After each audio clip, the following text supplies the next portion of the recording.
সবাইকে ফিয়াদা টকারে আরো একবার স্বাগত। আমরা অনেক সময় কিছু অনৈতিক কাজ করে আনন্দ উপভোগ করি, হয়তো সাময়িকভাবে ধরে নেই যে আমরা জিতে গেছি। মনে রাখার বিষয় হলো, যে কাজে অন্যায় বিষয়টি জড়িত থাকে সেই কাজ কোনো আনন্দ দিতে পারে না। আর যদি সাময়িক কোনো আনন্দ আপনাকে দিতে পারে, তা ভবিষ্যতে একরকম ভোগান্তি হয়ে দেখা দেয়। ধরেন আপনি কোনো রিক্সাওয়ালাকে 50 টাকার ভাড়া 30 টাকা ধরিয়ে দিয়ে আপনি নেমে চলে গেলেন। আপনি মনে মনে ভাবছেন যে আপনি হয়তো জিতে গেছেন। আবার কখনো এরকম হয়, আপনার যে হাউস টিউটর তিনি হয়তো পড়াচ্ছেন, একটা সামনে বন্ধ আছে, আপনি সেই বন্ধে দেখা গেল যে তাকে আপনি 1 মাসের বন্ধ দিয়েছেন, আপনি তাকে 1 মাসের বেতন দিচ্ছেন না, কারণ আপনি 1 মাস বন্ধ রেখেছেন। ওই ব্যক্তি বা ওই টিউটর কিন্তু আপনার ছেলেকে পড়ানোর কারণে অন্য কোনো জায়গায় সেই 1 মাস আবার গিয়ে টিউশনি করাবে না, কারণ যেহেতু তিনি এই জায়গায় টিউশনিটা করাচ্ছেন। তাহলে এই একটা মাস আপনি যে তাকে টাকা দিলেন না, আপনি হয়তো ভাবছেন আপনি জিতে গেছেন, কিন্তু মূলত ওই ব্যক্তির একরকম যে ক্ষতি করছেন, এই ক্ষতির মাসুল আপনাকে কোনো না কোনো সময় কোনো না কোনোভাবে দিতে হয়। বিষয়টা যদি আপনি কখনো খেয়াল করে থাকেন। আবার অনেক সময় আছে যে টিউটর হয়তো কোনো কারণে 20-25 দিন পড়ানোর কথা, কোনো কারণে সে হয়তো সেখানে 12-13 দিন পড়িয়েছে, বাকিটা সে হয়তো মেকআপ করে দেয়নি বা পড়াতে পারেনি। দেখা গেল আপনি তার বেতনটা কাট করছেন, অর্থাৎ তাকে পুরো মাসের বেতনটা আপনি দিচ্ছেন না, এবং মনে মনে ধরে নিচ্ছেন আপনি জিতে গেছেন। আমরা অনেক সময় অনেক জায়গা থেকে দেখা যায় কেনাকাটা করছি। ধরেন কোনো খাবার দোকানে আপনি হয়তো বিশেষ করে বাদাম জাতীয় খাবার কেনার সময় আপনি মামাকে ওজন করতে বলছেন, কিন্তু ওখান থেকে বেশ কিছু বাদাম আপনি ছুলে খাওয়া শুরু করছেন, মানে এটা ফায়ে ফায়ে আপনি খেয়ে নিচ্ছেন, কারণ আপনি মনে মনে ভাবছেন যে কিছুটা হলেও আপনি জিতেছেন।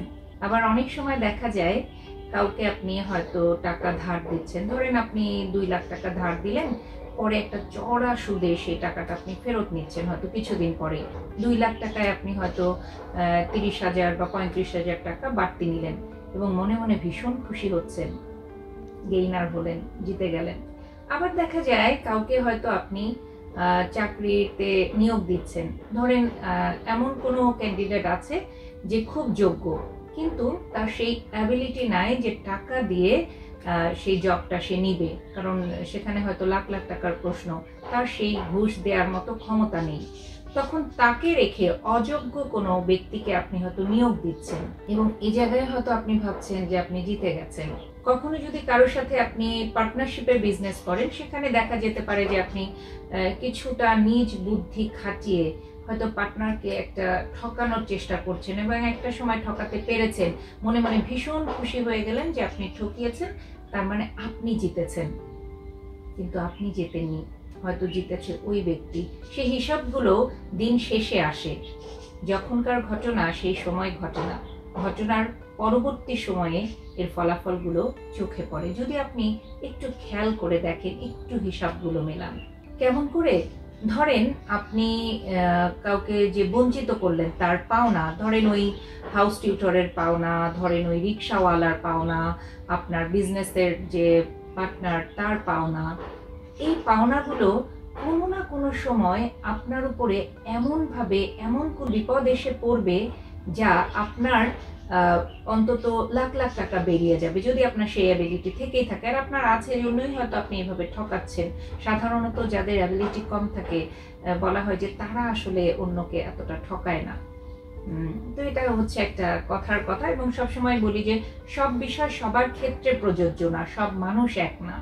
হ্যাঁ, একই এক্সাম্পল সবার ক্ষেত্রে খাটে না, মানুষ মাত্র কম বেশি এবং পার্থক্য থাকবেই।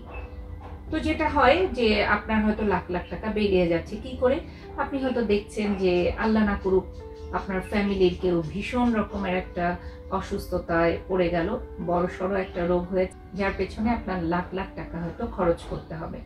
তারপরে হয়তো দেখলেন যে আপনার আদরের সন্তান, সে হয়তো কোনো কারণে তার হাত পা ভেঙে ফেললো, সেখানে আপনার একটা খরচা গেল। এমনও হতে পারে আপনার দামি বিলাসী গাড়িটা একটা বড় ধরনের অ্যাক্সিডেন্ট করলো, সেখানে আপনার বিশাল একটা খরচা বেরিয়ে গেল। এরকম ছোট ছোট বিভিন্ন বিষয় দিয়ে আপনার কিন্তু টাকা কোনো না কোনোভাবে বেরিয়ে যায়। আবার এমনও হতে পারে যে আপনার এমন কোনো আপনার নিজেরই অসুখ হয়েছে যে অসুখের কারণে যে ওষুধ খেতে হচ্ছে সেই ওষুধগুলোরও হাজার হাজার টাকা দাম।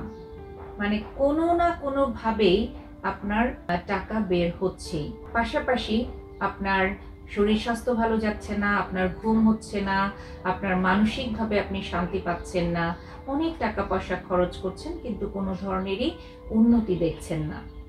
এই সবই কিন্তু ওই যে সাময়িকভাবে আপনি জিতেছেন না, যে সব কিছুতেই ভেবেছেন আপনি জিতে গেছেন, কিন্তু হিসাব অনুযায়ী ঠকেছেন আপনি, জিতেছে ওই ঠকে যাওয়া মানুষগুলো।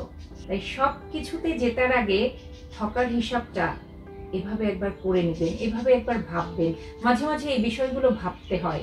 এই ভাবনাগুলো যদি আপনি একবার ভাবেন তাহলে কখনো কাউকে আপনি ঠকাতে পারবেন না। আর সবচেয়ে বড় সত্যি যে কথাটা, আল্লাহ তাআলা সব দেখেন, সব শোনেন এবং হিসাবটা তিনি মিলিয়ে দেন। কথায় বলা হয় আল্লাহ ছাড় দেন কিন্তু কখনোই ছেড়ে দেন না। ভালো থাকবেন সবাই। আবারও নতুন কোনো বিষয় নিয়ে খুব দ্রুত ফিরে আসবো। চোখ রাখবেন ফিয়াদা টকারে।